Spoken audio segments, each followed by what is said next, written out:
கலைஞர் அவர்களின் நூற்றாண்டை முன்னிட்டு திமுக கழக மகளிரணி சார்பில் தேசிய அளவிலான மகளிர் உரிமை மாநாடு நடைபெறுகிறது. தமிழ்நாடு முதலமைச்சர் தளபதி அவர்களின் தலைமையில் அன்னை சோனியா காந்தி உள்ளிட்ட பல முக்கிய தலைவர்கள் மாநாட்டில் உரையாற்ற உள்ளனர். திமுக துணை பொதுச் செயலாளர் திருமிகு கனிமொழி கருணாநிதி அவர்கள் முன்னிலை வகிக்கிறார். நாள் அக்டோபர் 14, நேரம் மாலை 4:30 மணி அளவில். இடம் நந்தனம் YMCA திடல், சென்னை. அனைவரும் வாரீர். This day and moment have been 100 years in the making, as today we celebrate the centenary of the DMK patriarch and a great son of soil, a towering leader, a progressive ideologue, a politician par excellence, and the founder of the political movement for the betterment of India and all its people, respected Shri M. Karunanidhi ji.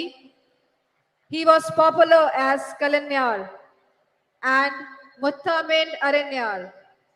Kalanyar was the title of Tamil politics. His life was marked by a relentless struggle for social justice and the empowerment of the marginalized communities, minorities, OBCs, SC/STs, and especially women.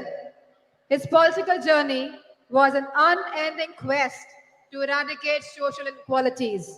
He championed the cause for women's rights, advocating for gender equality in a deeply patriarchal society. He advocated affirmative actions to support oppressed, marginalized communities and minorities. He was a great advocate of increased state autonomy and accountability in the Indian federal structure. He pursued the Rajamanar Committee's report that was accepted by the then Prime Minister, Mrs. Indira Gandhi ji, and the Chief Ministers got the right to hoist the flags on Independence Day. Kalanar's life was dedicated to the pursuit of social justice and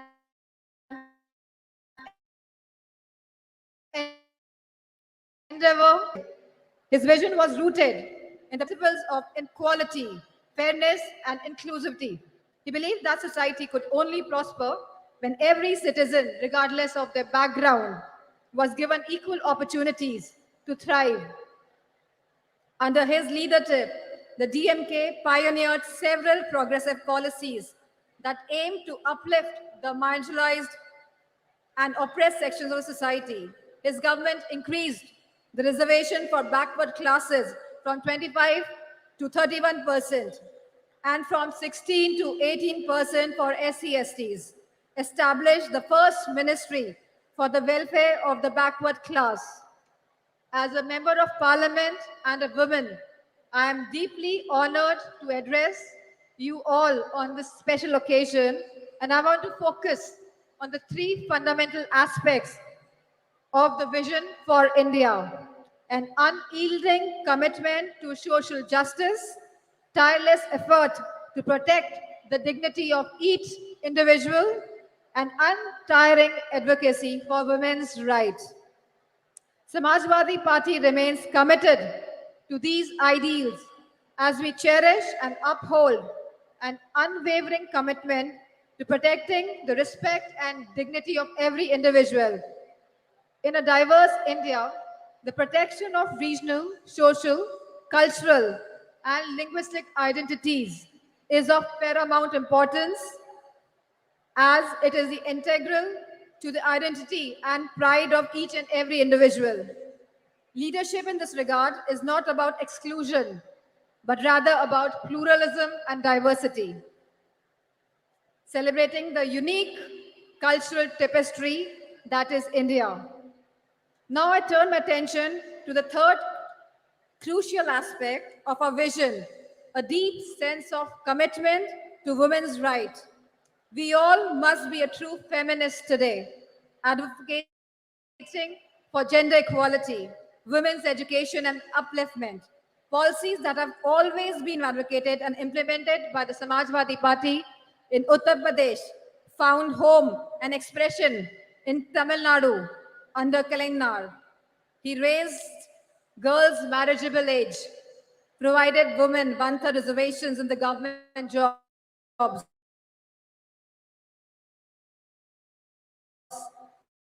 local body elections, property rights,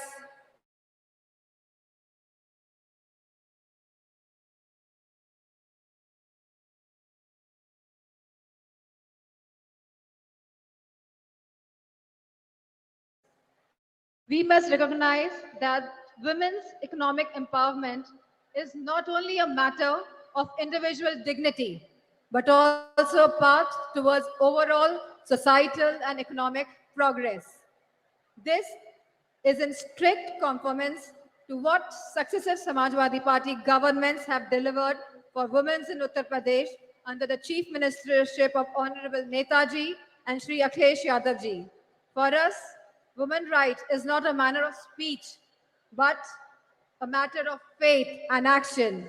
Let me draw the focus to the task at hand for this August gathering. The Magalir Urmai Manadu being organized today by the DMK Women's Wing, headed by MP Kani Mohi, calls upon the central government, headed by BJP, for immediate action on women's rights issues. The BJP government has totally been proven incompetent and an abject failure in securing women's rights and providing security and safety to women. India has witnessed an alarming surge in crimes against women, particularly of the OBCs, SC/STs, and the minorities.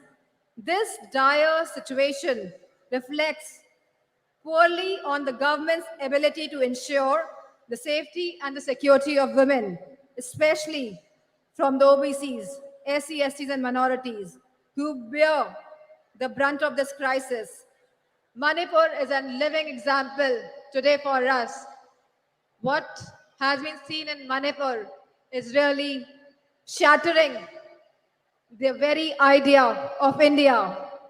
The data reveals that incidents of rape and sexual assault and violence against young girls, infants, women, and older women have reached to one of the highest ever under the BJP government, exposing a fundamental breakdown in social order, sense of security, and law and order. The lack of swift justice and a consistent track record of not holding perpetrators accountable has led to this scary situation in the country. This needs to be corrected immediately. Nothing can be allowed to impinge on the right of life. In the Indian democracy, women constitute of half the population, and this active participation in politics is essential for the robust democracy and a truly inclusive society. The recent proposal by the BJP government to postpone the vital reform of implementing 33% reservations of women in parliament and state assemblies way into the distant future is a huge disappointment that appears to be only a BJP political ploy. The BJP's move is only an eyewash purely for electoral gains. Samajwadi Party's argument for providing separate reservations for OBCs, for SC/STs, and minorities is a critical, progressive stance that deserves immediate inclusion and consequent implementation. The BJP government's one size fits all will certainly dilute the representation of marginalized communities. The Samajwadi Party's proposition recognizes the unique challenges faced by the women of OBCs, SC/STs, and minorities.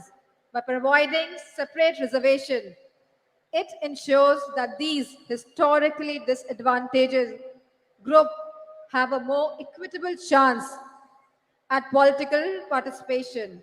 BJP government should be open to this critical improvement offered by the Samajwadi Party.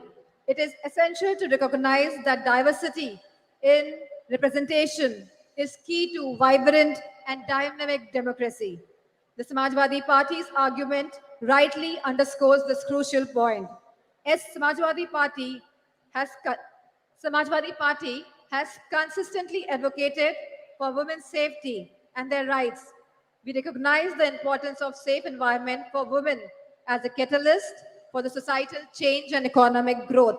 A safe environment empowers women to participate more actively in the workforce, driving India's progress. In fact, Claudia Golden of Harvard, who won the award Nobel Prize in Economics, argues for increased women labor force participation rate, validating Samajwadi Party's approach and philosophy on this subject. The time for procrastination has passed. We need to break down the barriers that have held women back for so long. Let us build a society where everyone can live with dignity, freedom, and equal opportunities. We at Samajwadi Party, along with the India Coalition, are committed to making this vision a reality. And we urge all the citizens to join us in this essential demand for the coming change. It is an idea whose time has come. Thank you, DMK, for organizing this wonderful Congress, this wonderful conference today, and for giving me this opportunity to present my views, my thoughts on behalf of Samajwadi Party. And I thank all the women wing of DMK. Thank you. Jai Hind.